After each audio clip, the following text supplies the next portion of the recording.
press that. Sorry. One of the things I've been really interested in doing is kind of highlighting those little those projects and everything they're coming up with, the things on the forum and so on, and giving people a chance to kind of have a soapbox to come and shout on. So it's it's great to have people on.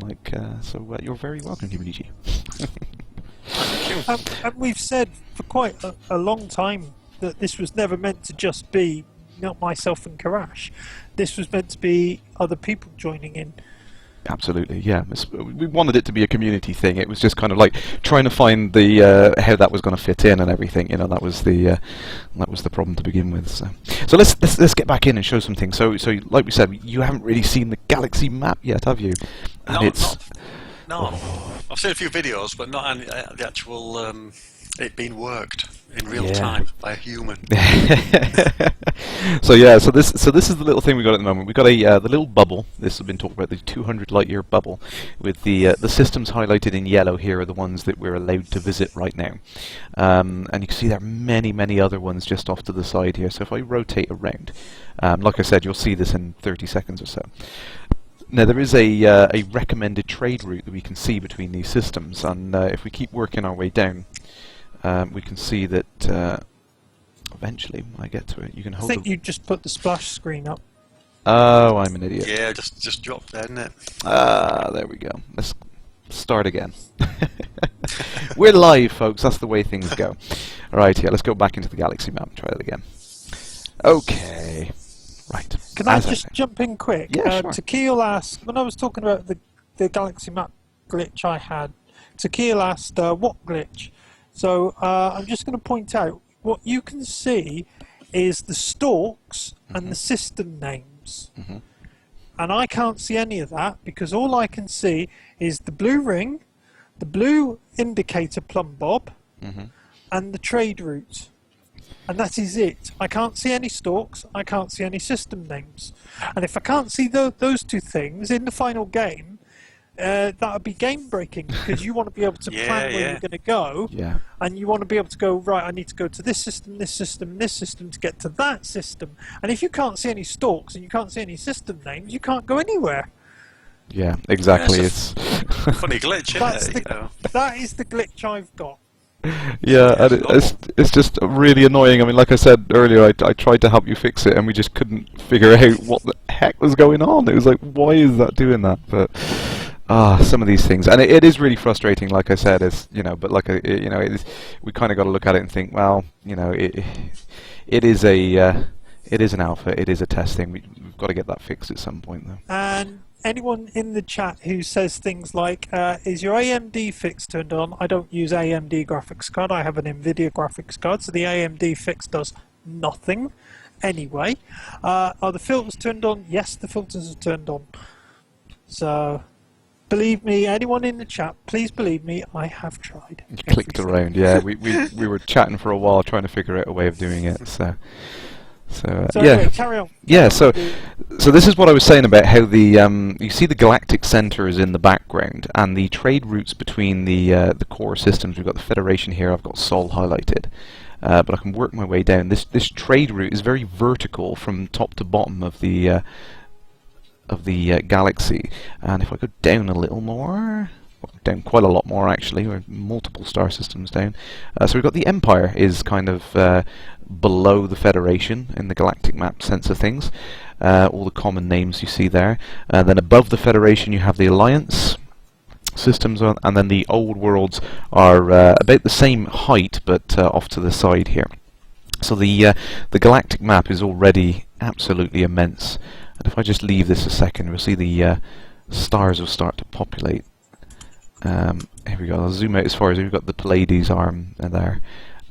Huge, absolutely massive. I think you're probably seeing this now, Gibbonici, come through on the thing there. It is incredibly large. I mean, I dread to think how on earth we're going to manage to get around all this. Well, this is something I've been really worried about, because in theory it's very easy. We're going to be going in a particular direction. There'll be stars taking us there. But even just playing around in the in Space Engine and the Google 100,000 stars app, It turns out I've got absolutely no sense of direction in space whatsoever. I have got no idea. I mean, I've told the guys this, and you know, they're welcome to leave the expedition if they've suddenly got the fear for my inability to navigate their way to safety. But I think it's a problem we're all going to have. We're going to have to learn how to navigate the stars, and that's another one of the exciting things about the challenge, I think. Yeah, absolutely.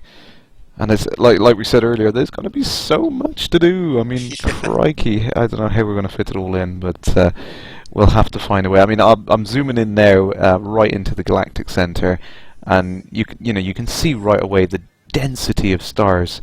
I'm actually a little way out of the center there. Let me try and get a little bit more deep. Of course, the closer to the center you are, the more stars there are as well. It obviously gets denser.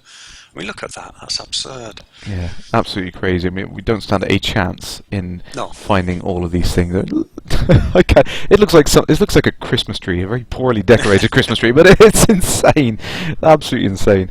But yeah, I mean, once we get in there, I mean, I don't think we're going to have any trouble with hyperspace range when we get to this sort of depth inside the galaxy. No. It's going to be crazy. But there we go. There's the galactic map. Lots of good options on the side here as well. Some of the things we talk about. We've got the search mechanism you can do. Look at that. The prism system. Sounds interesting. And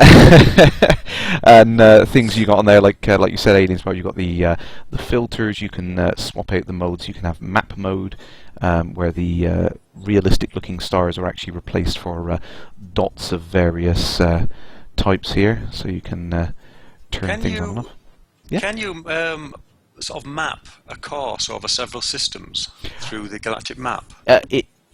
There is a placeholder for it, but it's not planned at the moment. On the very left-hand panel on the side here, you've got current location, where I've got Alp 98132, and then you've got destination.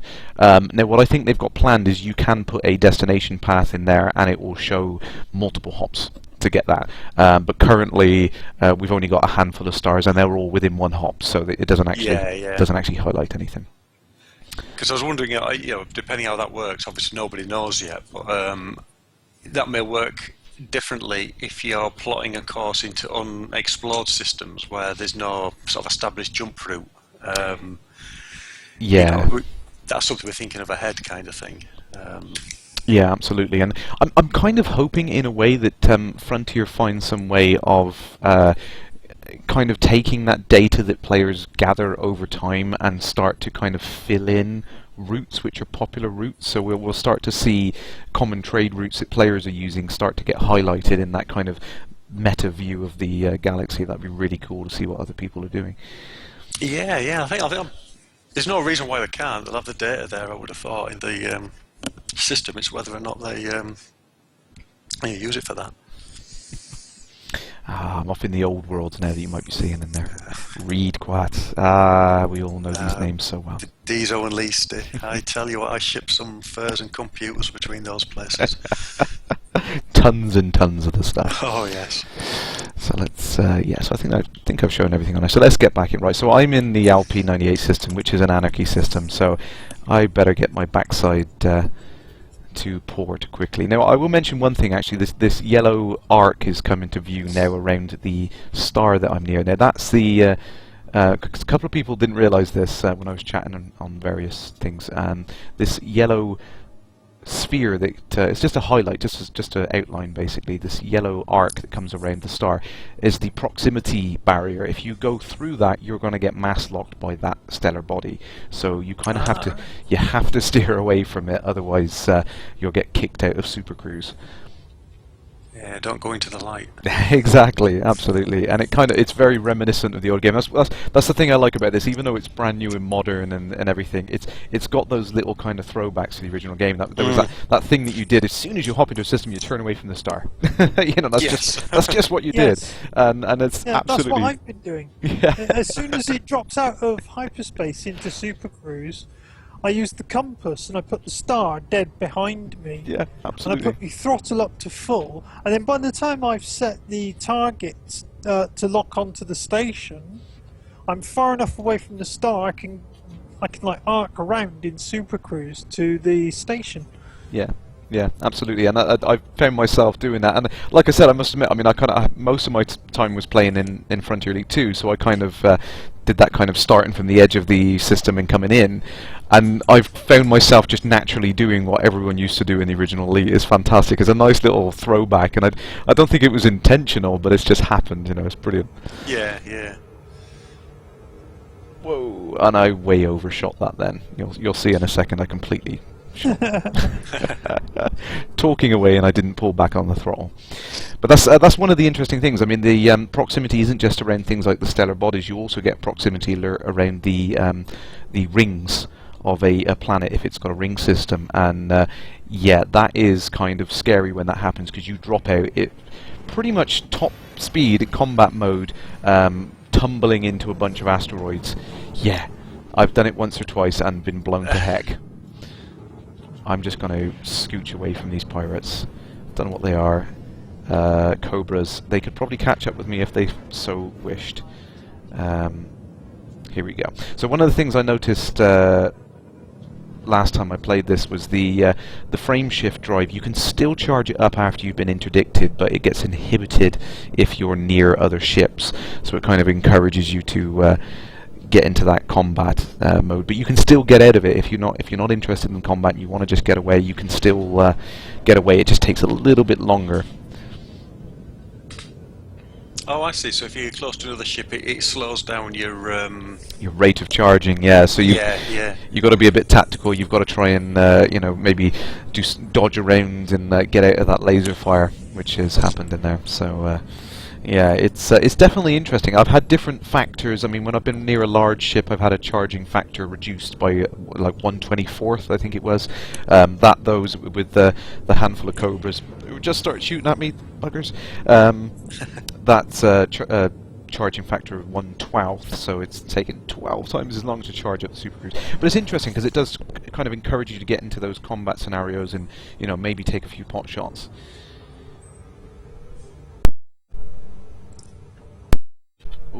Go heading to Freeport now. Now, one of the things. And the other thing about Super Cruise is it will slow down and speed up depending on your proximity to other large objects. Yes. Yeah, I read that. If you're heading towards a gravity well, your Super Cruise goes faster. Is that right? No, it's the opposite effect actually, and it's really quite. I mean, it's really handy because it's exactly what you need as you're approaching port, and you can do some pretty nifty things with it. Like you can a couple of times I've done full throttle towards a planet and kind of aim towards the other side of the planet to where the starport is, and as you approach that gravity well, it kind of caps your top speed that you can achieve with Super Cruise. So it's almost like flying through treacle. It's like the opposite of a slingshot effect. It kind of tugs you and it slows you down. So it's a really, really handy little trick you can do to get to places quicker.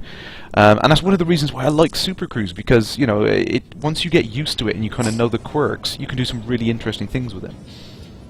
Yeah, I really like the sound of that, because that was one thing I was a little bit concerned with. It might just be like you press the button and you go fast, turn the button off again. Clearly it's not like that. There's quite a lot of depth to the way it plays. Yeah, and it's got this kind of acceleration curve that you like I said, you kind of once you drop out of hyperspace, I think it's like the engines use the gravity of the star as like an anchor to pull you out of hyperspace. So that's why you always drop near a star. So as you're moving away from that star, there's kind of an acceleration curve that as you get further away from it, you can accelerate at a higher rate and you get faster and faster. So then you kind of you get up to something like 10, 20 times the speed of light, and then as you approach one of the gas giants, you see that top end start to tail back off again. So there is kind of a bit of a strategy to it. There was a guy who was in the expedition, actually. Landolfi is on our forums. I think it's called Splendor on the official forums, who went between two of the star systems in Super Cruise mode, and he got up to 2,500 times the speed of light. Yeah, I think I've read that myself as well, and it shows that it is possible. It's completely freeform. You can go and do that if you wanted to. I think it does take a heck of a long time. It took him a long. He said he went out for a few drinks, and when he came back, he'd overshot by 3/4 of a light year. So he turned round and it was an overnight job. It wasn't anything quick, and I love that. I love the fact that people are doing that. They're pushing that envelope. Yeah. Absolutely. see what's possible. And that's one of the things that come up. In terms of exploration, there is one star system where there's a location inside the local system, which is 0.1 of a light year away, which I think we calculated that would take roughly 30-40 minutes to get there. So it is definitely possible, and there is an unidentified signal source out there. So there is something interesting to go see.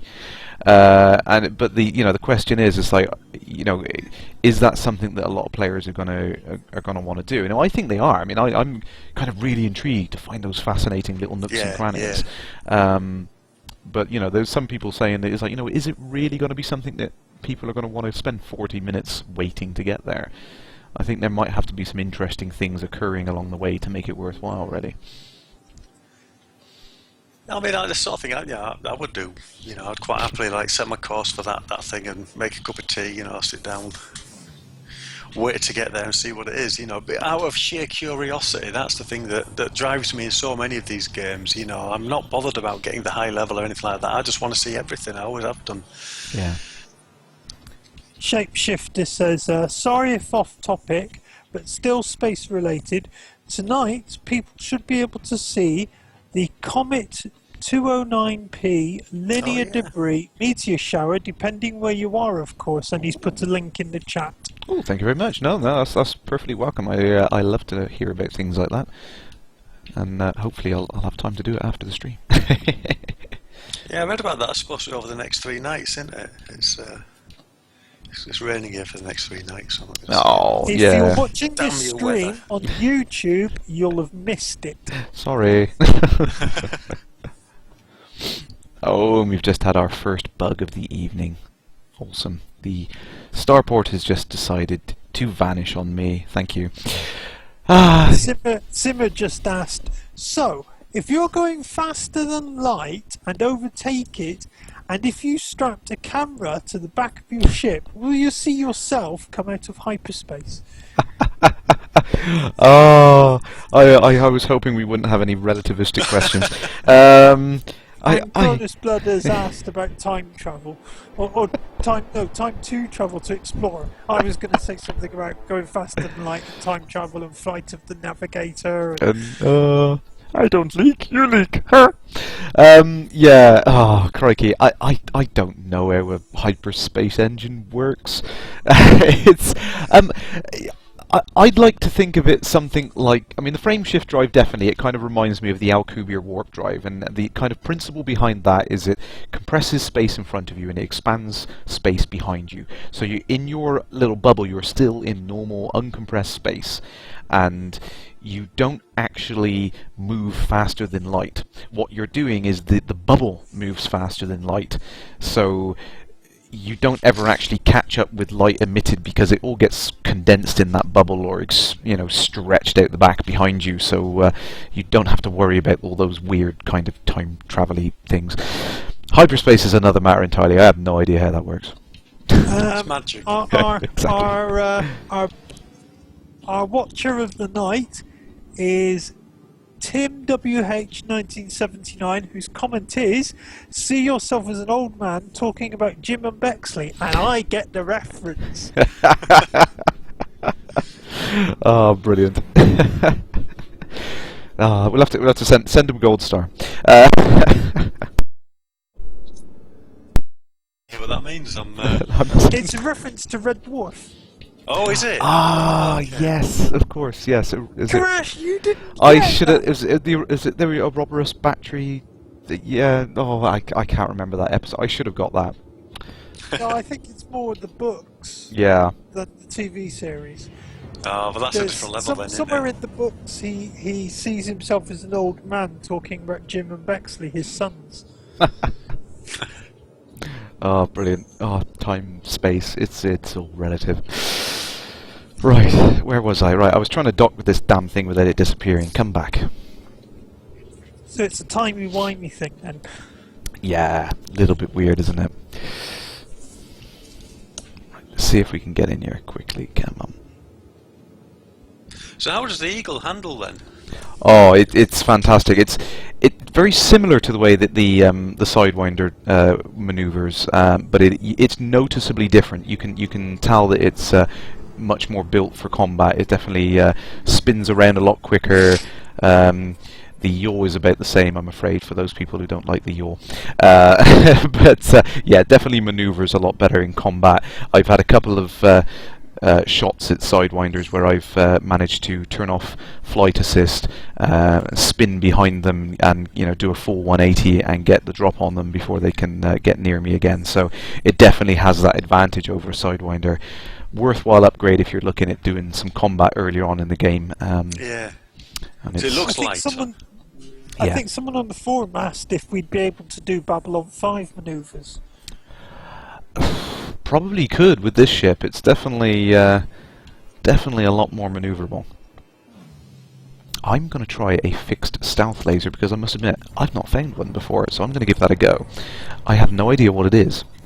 A what? A fixed stealth laser. Oh, right. Interesting. And I've also got 4 tons of cargo. There is no...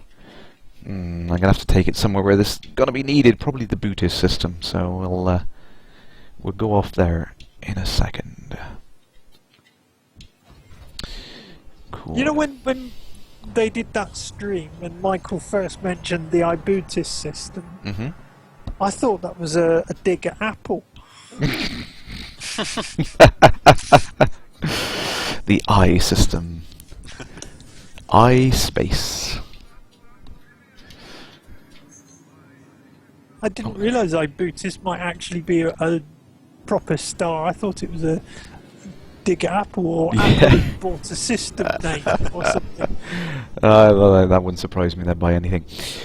But no, it does fascinate me actually when you look at these. When you look at the galactic map now, and it's got so much more detail in it, and all the stuff we're going to see in it. It's crazy. There's so much. Like real world data in there. Michael's had a huge task on his hand trying to add all that information in, and it's a fantastic job they've managed to do, putting all these known planets and star systems in. And there was a lot of interesting names in Frontier Elite 2 that were handcrafted in, but now we've literally got all of them. Everything man has so far discovered is listed in this. In this game. So like you said about the exploration, I can't wait until we get out to that point where we start seeing these randomly generated names and these these places that are just mythical in effect. Yeah, absolutely. That's going to be really interesting to see if you can actually see the difference between the catalogued stars that we passed through to start with, and once you get into that procedural, will it be noticeable? Will you be able to see where the procedural engine takes over from the catalogue? Yeah, The sort of variety, will that be any different? There's all these little things that you just want to get out there and see, So much stuff. I mean, one of my concerns about being in the alpha, I was worried that I've wanted the surprise of getting the game proper when it came out, so I kind of did, and I didn't want to see everything. It was kind of tore really between the two, but I think I've come into this now and I'm thinking, crikey, even with this gameplay we've had now, there's so much more out there we're going to see. I'm not worried now. It's like there's all these places I want to go and see, and I don't feel that it's been spoiled at all by playing the alpha so far. Yeah, I get the same impression. It's one thing that you see on the official forums, people worrying about how the final game is going to be based on what we've seen in the alpha so far. But the alpha is such a tiny little part of it. Like you say, there's going to be so much more there. It's all going to come together in such a different way. I predict how it's going to work out in the end when it's out. Yeah, no, it's cannot wait to play. StarTurn is asking you if you can land on an asteroid. We can find one. Let's go into this ring system over here. There's plenty of over there. And this is a great thing as well. I mean, one of the things that David brought up in the last newsletter and the I think it was in the Dev Diary, wasn't it? Dev Diary. This kind of ability of supercruise is fantastic. It's come full circle. This concept from the DDF, and now the fact that we've actually do it. I just love the way that I don't need to go lock onto target if I don't want to. I can just jump into supercruise and just fly off. Why not? It's fantastic. let's aim for this. Yeah, you do need that free-form feel about space, don't you? I think. Yeah, absolutely. It really does feel like Frontier Elite 2. Like you can just jump in and do whatever you want. And I actually prefer the way Super Cruise works to the old time acceleration system. It's just awesome that it's so seamless and so smooth. You're not kind of just. It's like, oh, shall I go 10 times or 100 times? I'm getting a bit closer. It literally is just like flying normally. It's just fantastic. You just jump in and out of Super Cruise there, and so I take it your throttle control works in absolutely, in yeah, Super Cruise. absolutely. Right. It works just like combat mode. You're just going insane factors of the speed of light. It's absolutely awesome. Ludicrous speed. Yeah, but not losing your helmet on the back of the wall. But yeah, no, it's absolutely stunning. You can just fly around completely freeform, do whatever you feel like. Please, you can do loops around the gas giants and in amongst the ring systems there, and it's just fantastic. I mean, particularly like when I've played it with the Rift as well. I always kind of made fun of like, oh, why do people kind of gawp when they got the Rift? And there was my like slack-jawed, kind of staring at these gas giants as I was spinning around them. And I think my comment was on the first Alpha 4 stream that we did was, like. I don't care about not having like time acceleration so we can see sunsets and all that sort of stuff. It was like just seeing that gas giant and just being able to spin around it. It was just stunning, absolutely fantastic.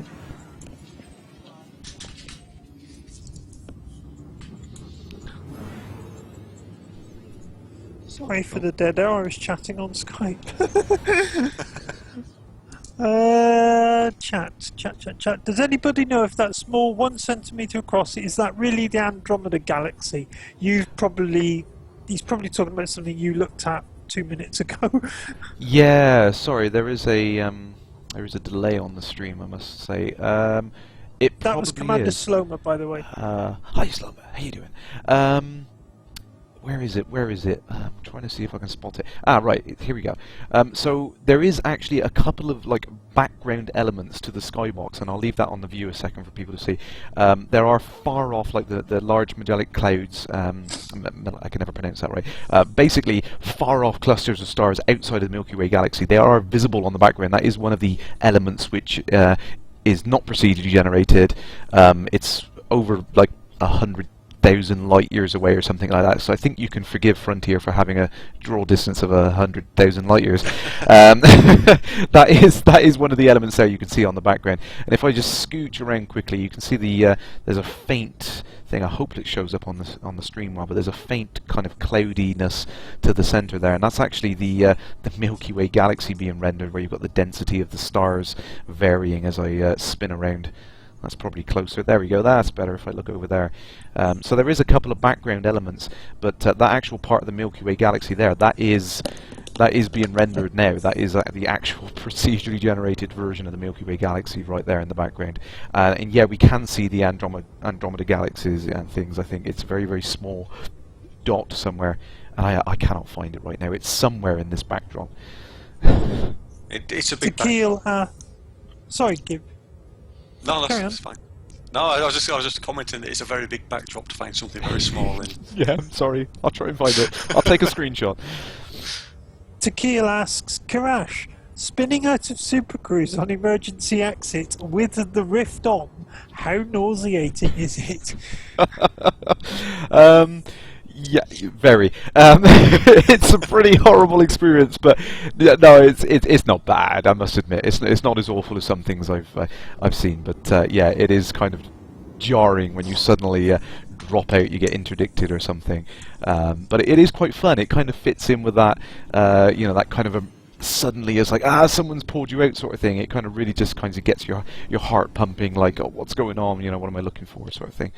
So here's the asteroid. Someone wanted me to land on an asteroid, didn't they? Yes. And there's another turn, I do believe. Yeah, there's another commander over here. Let's just go and have a nose at who this is. He's in an Eagle. It's Commander Deus Ex Machina. And oh, Deus Ex Machina. Really? Ooh, yes, it is. Wow. Greetings. He's firing. He might be a bounty hunter. Let's find my button. See, the thing is, Kerrash, you've tried landing on an asteroid before. I think all the way back when it was the combat missions. Yes, way back when. And I wouldn't say land was the description. I'd say more like scraping your hole was the description. or look at the name of the stream for the the outcome of that particular thing. You know, I think I actually did see that one. Let's try it now. Let's see if I can. I don't think you're going to be able to land even now. No, I think I need a smoother asteroid. That's not a very good asteroid. That one's a little bigger. Let's have a look at this one. And I think you'd have to have really big asteroids to be able to land on them, because they'd have to have gravity. Yeah. In order to have gravity, they'd have to have huge mass. And in order to have huge mass, they'd have to be really big. And unless they've got gravity, you're not going to land on them. No, absolutely, because you're never really going to be truly attached to the surface of the damn thing. You're just going to be floating slightly above it. So let's just scooch down. Got my landing gear out. And this asteroid is rotating, which is not a good one to try this on. Right, let's just slowly. Oh, thud. Bit of a thud there. Am I... Oh, do you know what? Oh! I did actually land for a second there. It did keep me attached to the surface as the asteroid was rotating. So, interesting. Where is my MB4 mining machine? It would be good if they had a control that let you, look at that, a control that would lock you to the surface, kind of, I don't know, clamps on your landing gear or something. Yeah, absolutely. Sorry, I'm distracted now because I saw that Commander Deus Ex Machina was behind me, and I saw the thing come up saying he's deployed hardpoints. I'm thinking, don't shoot. Curious Epic asks, do weapons put craters in asteroids? I don't think they do right now. I'm not sure how that's going to work in upcoming versions, but oh, there's the stealth laser. Oh, it's Tay asks, grapple hook onto an asteroid. I don't think you have grapple hook weapons yet. No, I don't think there's anything like that. But we did see in the newsletter today, actually, there was a bigger looking railgun, which looked quite formidable, and there was also a shotgun, which looked very interesting. I saw that. Yeah, I really like the sound of that, because I mean, I said right from the start back in the Kickstarter was, you know, like, are we going to see like shrapnel-based weapons? Because I mean, in space, that's deadly. You know, absolutely, firing particles of metal at ridiculous velocities. They're just going to go on forever. They're going to be deadly. So yeah, I'm really can't wait to see that. And I assume that's going to be like another stealth weapon. Really, that's going to be just like the multi-cannon, but even more deadly. If you can sneak up behind someone and fire off a couple of volleys of that, then that's going to be absolutely devastating. Well, there's massive defensive potential as well for missiles. Yeah. Ooh. Carry on. Well, it's just one thing that would be really difficult to take out with a laser. That's yeah, absolutely. Yeah. So shotgun, you've got a blanket coverage, haven't you? Yeah, absolutely. It's going to be. Oh, there we go. I think. Yep. I've done it. This asteroid is not rotating. I have landed. You can land on asteroids. There you go. Cannot wait. There you have it. There you go. Yeah, definitely. I mean, you know, turning around, spinning around, you've got a heat-seeking missile coming at you, and firing that kind of cloud of particles from your shotgun. That's going to be a really good anti-missile tactic, I think. That's the other thing. Because I've only been in Alpha 1.1. I've been shot at with missiles maybe twice in the entire thing. I've never had the presence of mind to try out if the heat sinks draw them off. Do they do that? Do you fire off a heat sink? Yes, they do. But at the moment, it's kind of difficult to get into that mindset of doing it. You know what I mean? It is. Yeah. It's such a different tactic to what we've been used to. It's kind of weird to remind yourself to do it, if you know what I mean. I've played around with it a little bit, and I wish I did it more, because it is a fascinating thing. ability. It is a great little add-on that they've put into the game, and I wish it was more kind of obvious. I mean, that comes to a couple of things actually. That there's so many things that people are kind of finding out completely fresh because we don't really have a manual of sorts. So we're all just kind of discovering these things, how to do these things, and But it will all come. We will get it soon. TM. Karakino says the eagle has landed. Oh, brilliant! I missed that. Sorry. Tequil says, I do wonder if you max an anaconda with big rail guns, how much will it inflict in one burst?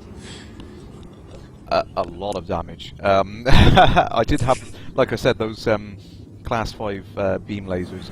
My word, I was just burning through cobras. It was crazy. So powerful, and there is so many hard points on the anaconda as well. You could really kit that thing out to be quite formidable. I think the ones that we saw in the early versions of the alpha, like the NPC controlled anacondas, they weren't particularly well kitted out. And everyone's going on about like taking them out for that. I think it was the incursion. Whoa, the incursion mission. My word, if someone kits out an anaconda, you're gonna have to watch yourself. You're not going to go up with one Sidewinder and take it out, trust me. Yeah, they've got a lot of hard points. Well, they can fit that massive one you were looking for before, can't they? That Class 8 death ray. Yeah, the Class 8 plasma accelerator. I really wanted to try and play with that, but yeah, I think that's going to take a bit of getting. Jay Quartzen asks, where in the newsletter is the mention of the new weapons? I'm not sure. Oh, sorry. It was on. It was on the Peak of the Week thread. Sorry, on the forums. My brain is failing me. Tequil just said that as well. Sorry. Thank you. So, ooh, drop dead a super cruise again. Got to be really careful when you're close to these planets. Whoosh. Yeah, I'm glad I don't have the Rift on now. I'd be hurling. Let's try and get away from this a little bit. What I wanted to show a bit quick, I'm making a bad job of doing it, I'm going to have to go a little bit away, I think. I discovered last night, because they've now put the system in place that when you hyperspace you have to at least point your ship in that kind of general direction of the target you're going for. But what I discovered last night was you have to make sure there is no like stellar body or planet or something in the direction of your hyperspace destination. So I just wanted to show that quickly there. I'm going to have to go above the planet, I think, to demonstrate that. And that was something that... oh, someone's interdicting me. Awesome. Just as I wanted to show that. I still don't like that word. It just sounds rude, doesn't it? It sounds silly. I've never thought it sounded rude. I've got an innocent mind, clearly. That looks like a couple of pirates. Wanted, here we go. So I'll just quickly try and do that. So frame shift cancelled, destination target obscured. You see in the top there. Whoa, they're firing at me straight away. They're not going to give me any slack. So yeah, so you have to make sure that you have a clear line of sight to your destination target when you engage hyperspace, which is interesting. I was... Oh! 4 or 5 sidewinders at the same time. Bang, pop, just like that. Ah, well. Never mind. I've got insurance. Let's wait for that to come back. Damn it. Yeah, so interesting little thing. I wasn't aware they were going to be doing that. They were going to making it so that, you had to kind of get clear line of sight to somewhere you wanted to go. But it kind of makes sense, really, when you think about it. You don't want to be barreling through a planet in hyperspace, No. Might get messy. That was one thing I had something to say about, wasn't it? Planet v Eagle, planet wins. Absolutely. So what have I got? I didn't really get a chance to try my stealth laser. They blew me to heck. Let's go to one of the combat zones, I think, and we'll give it a go on the stealth laser. See what it does. Ken Payton signed up for LaveCon. Woo! We'll see you there. I don't want to. I would have to consult with the other person, but SlaveCon. May or may not be coming. We'll leave it there. We'll leave it to the imagination. There we go. Yeah, I don't want to say anything without consulting with the other person first. Who have we got? I think some of you wouldn't need two guesses as to who that other person would be. Hint: he's on the stream. Oh, he's watching the stream, I should say. Sorry.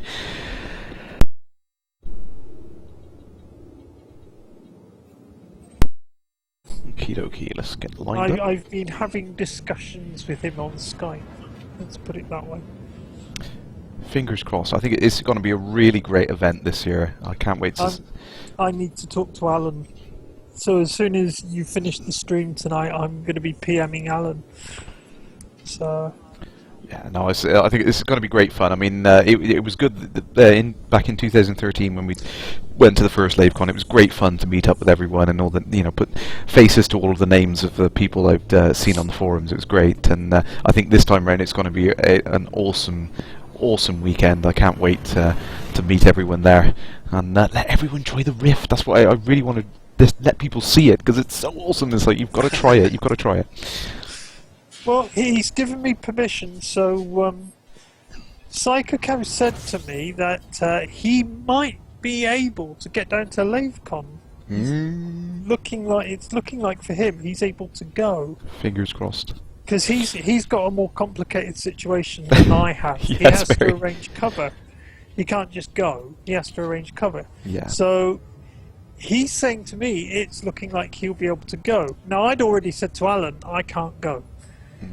But Psycho is able to go, so Psycho would on his way down to Kettering would stop by my place to pick me up and take me down to Kettering and bring me back again. Now, if he can do that, the only question is accommodation then, so which means talking to Alan. Yeah. And getting money together for LaveCon would interrupt my PC build, but it would be worth it. So when is LaveCon? It's July the 5th. Yeah. Weekend of July the 5th. Yeah, the whole weekend we're going to be... it's going to be crazy. We're going to be drinking Jamesons, pretending to be Jameson, and yeah, it's going to be crazy. All sorts of events going on. Yeah, so much there. I mean, anyone who's not aware of it, definitely go check out the laveradio.com webpage, and they've got all the information on there, how you can apply for tickets and everything. But it's going to be a fantastic weekend. Like I said, I'm going to be there. I'm going to be demoing the Rift for everyone. I'm not just demoing it, I'm going to let people have a go, because everyone needs to try it. And hopefully, fingers crossed, I've been trying to make arrangements with Alan, but hopefully we'll be doing a live stream from there for those who can't make it, because it's going to be great fun. And there's going to be lots of drinking, so it's going to be crazy.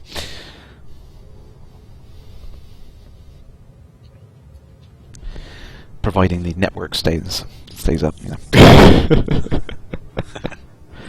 Right, let's get to this combat zone. So the scenarios that we've all kind of grown to love from Alpha 3, the combat scenarios and all, they've kind of been put in. They're not the exact same scenarios, but what they've done is they've kind of injected in these little events in key locations in the star systems. So there is a couple of capital ships to defend and things like that. We might have one in this point here, but they're all kind of random, so you know, they're not necessarily the same scenario each time. So that's quite cool. A couple of people there asking me to get in touch with Oculus and get a DK2 for LaveCon. I wish I could. I do not have that power. That would be awesome. Todd Gill says July the 5th we'll be at Silverstone. Yeah, the Lave Radio guys have a habit of scheduling LaveCon on the British Grand Prix. They did it last year, believe it or not. But you got to think of priorities, haven't you?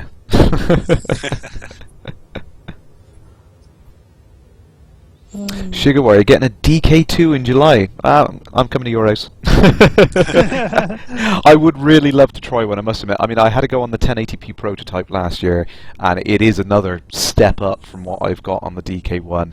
And the things I've been reading about the DK2, because I'm registered as a developer on the Oculus forums, and the things I've been reading about it with like, the low persistence of vision, the better head tracking, the positional head tracking, things like that. I cannot wait to try that out, and I've got some crazy ideas for games I'd like to try myself to make, and you know, I really like to play with it, but I think I'm going to hold off for the consumer kit. I can't really afford to buy every single version they release, so I'm going to hold off for a little bit. Yeah, I'm really interested in the Oculus Rift for reasons, but it's the processing power to push that many pixels around on two screens that scares me a bit.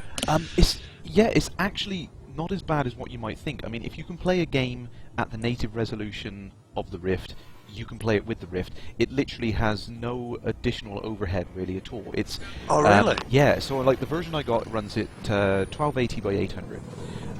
The consumer kit is going to be native 1080p. So assuming you can play a game at that resolution, all it really does is add a kind of pixel shader effect over the top to kind of warp those views. So like I said, the overhead is really quite minimal. There's you know, not a big impact. Right. So it's you know, it's definitely worth looking into. I think it might suit your needs very well. It's not like rendering two images then. It's just processing one. Well, processing them both, I suppose, to give yeah, the I mean, it does. divergent. It does render from two camera points of view, so you do have that to consider. But because it's effectively rendering half of the pixels for one eye and half of the pixels for the other eye, you're not rendering more than you would. Oh, okay. Yeah, you know. I see. Yeah. So it's not really as bad as it first seems. I mean, I get I mean, the moment I'm getting 100 odd frames a second, I would probably have about the same frame rate on the Rift. It really is. Whatever you get normally playing the game, you get with the Rift. There is no difference really. Oh, that's good to know. Well, I say it's good to know. It's more likely that I'm going to be desperate for one. That's an excuse for, I can't run one of them. My computer's never going to be good. See, that was the thing. My main kind of like the last thing that made me decide to buy it was I was in the market for another monitor or something better than what I had, and I was thinking maybe I should go to triple screen because there was a lot of talk about these triple screen monitors and all, and when you're starting to pay for a good monitor and you're looking like $250 each, and I'd have to get two of them to add to the side of my monitors, and I'd probably have to get mounts, and I might have to get another graphics card to run it because the resolution would be 3 times and all that. It started to add up, and it was ridiculous. It was going to cost me a small fortune to get this set up. And then I looked at the Rift, and it was like £200, and I was like, really? Well, it was a no-brainer at that point. I was like, I'm just going to get one of those, and you get the effect of being surrounded by monitors because you just look around, and and when I got it, and I was like, this is so much better than having surround monitors. It's completely it immerses you in it. It's like, yeah, no-brainer. I'm buying this thing. A few questions. So, what's it like with the depth? Sorry, the questions. No, go on. I was going to ask what the depth is. The depth perception is like with the Rift, but oh yeah, it's fantastic. It's so much better than other things I've tried. Like when you look at like 3D monitors and things like that, they kind of give you that subtle little effect of 3D, and it works relatively well. It is completely 3D. It's like things right up close to you feel like they're right up close to you. I've been in situations where I've been. It feels very claustrophobic when you're in narrow spaces. It is a totally surreal experience. Wow. So, I've gone into like the demos scene where you have like the balcony, you can look over, and you kind of almost get that kind of sensation of vertigo looking over it because the depth is so in your face. It's so realistic. Yeah. Absolutely fantastic. And I mean, I've got a friend of mine. He struggles to get the depth perception because of an eye condition, and even he kind of noted how kind of realistic it felt and how close it was to the real world. And he was worried that he wouldn't be able to get that depth perception, but it still worked really well for him. Right, because I've got a mate who can't see 3D films. Right, it sounds really, really quite amazing. Oh, it's awesome. Got to try it. Yeah. So, questions. Yes, yeah. So when the time comes for Oculus, could you have two players, each wearing a Oculus Rift, sat in one Anaconda, for example? Ooh, hopefully. I really hope so. I mean, it's you know, until we get the kind of moving around ships and everything, I'm not sure what we're going to be able to do to see each other and avatars and all that sort of thing. But I definitely think, you know, you're going to have that. You're going to have that kind of first-person view of things. So it's gonna look great. Yeah, I really hope so. Kerrash, as you're on their forums, is there any info on projected release dates for the Rift CV1? They really do keep quite stum on what they're doing, what their plans are and stuff like that. I mean, it was only just today that I saw that they've put out an update for the SDK. I was going to have a quick look at it tonight to see if it was worthwhile getting, and I've just been blown up because I wasn't concentrating, see if it was worthwhile getting tonight, but no, the only real update in this SDK version was a couple of minor tweaks to a few things.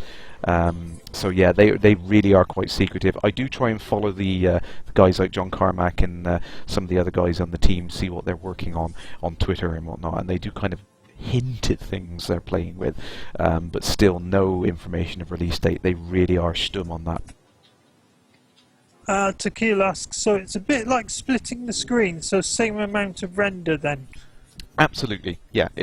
Obviously, there is a little overhead of kind of doing the warping effect that you see per eye, and obviously rendering it from two camera views.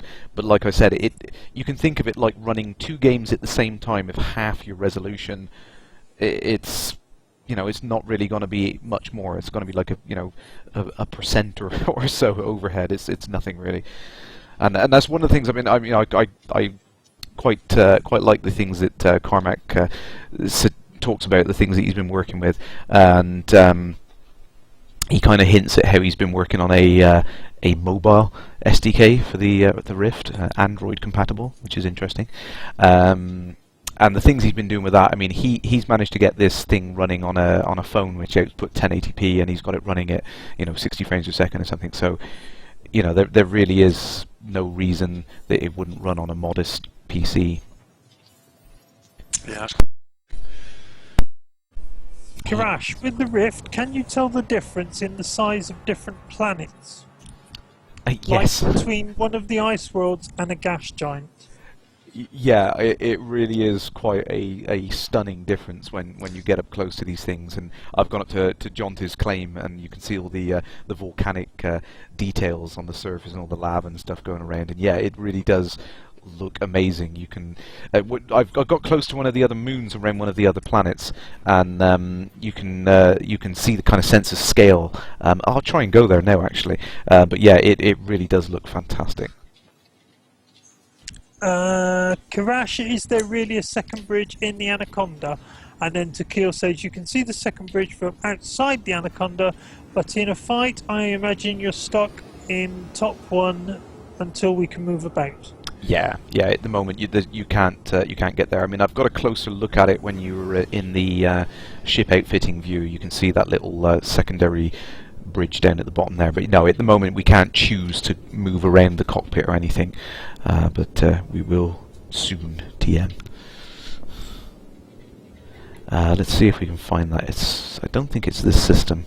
The Buddhist system is quite interesting. I think that might have the gas giant. There's one in there where it's you can see the gas giant, and there's a very small moon nearby, and you can get quite close to that moon. And the sense of scale when you see that moon moving past you quite quickly, and that massive great gas giant in the background is just pretty much stationary. But it is rather odd. The frame shift drive messes with your perception. It's so odd the way that the human brain is set up to kind of the speed is very much gives you that sense of scale and depth on things. It's a really weird sensation when you suddenly kick up to twice the speed of light and you scooch past a planet. It's just whoosh. So how are we looking? I think we are coming up to 2 hours, aren't we? Yes. I just see if I can get to this planet really quick. Let's get to this planet. Get to this planet quick.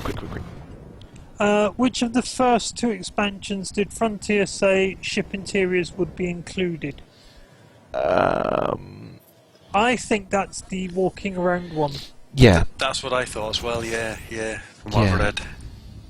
pretty sure that is the case. There's the EVA, and then there's the planetary landings. Yeah, so I think they wanted to do the EVA stuff first because it made sense that, you know, when you look at it, it's like, well, you know, once you can move around inside things like the ships and the stations and whatnot, yeah, then obviously you've got something useful to do when you get down to planets. So yeah, I think it kind of makes sense to do it in that order, really. Yeah, that does make sense. Yeah, I thought we were doing it the other way around, and I thought, well, that means you're going to be able to land on planets but do nothing. Exactly. Until the next expansion. Yeah. It makes perfect sense to do it the other way around. Yeah, absolutely. See, they have a plan. They have a plan. So I think I've They know jumped. what they're doing, don't they? They absolutely do, and I think that's the frustrating thing is that they're keeping quiet on things because they don't want to spill the beans, but they know what they're doing. They've got a plan there. They're going to be fixing all these things, so there's no need to worry. I've said all the way back from the Kickstarter, I've said Frontier know what they're doing. Because I've had to, on some other forums, I've had to defend Frontier quite a lot. Yeah, it does. It gets a little bit silly, doesn't it? There's some. And I'm not talking about the Star Citizen forum, if anyone's thinking that, because I've never been on the Star Citizen forum. I'm talking about a certain other forum I'm not going to mention. Because we don't do shit stirring on this stream. So I've gone to the wrong place. Fly to Mahir, someone is saying on there. Do we have time? I think we might Probably put a not. break in the stream there. Gibbonici, do you want to call it a night there? And I think so. Yeah, and I've got a couple of things I need to do, phone calls to make. So Absolutely. I will. It's been brilliant being on, though. Well, Really yeah, enjoyed no, it. it's glad to have you on here. I think it's always good fun to get some people from the community up, and like I said, make the show a bit of a soapbox for people to kind of shout for their calls, sort of thing. So It gets a bit boring when it's just me and Kerrash every week. we could ranting blather on on for why it, salvaging isn't done properly. and why does this not? Why is this bug in your? Oh yeah, exactly. So yeah. But there we go. So thank you very much for coming on the show, and thank you everyone for watching tonight. It's been great fun as always, and thank you, Aylin. It's always a much better show, much more. Oh, fun. thank you. It's a privilege. So with that, guys, we will bid you farewell, and thank you for watching. We'll catch you again next week.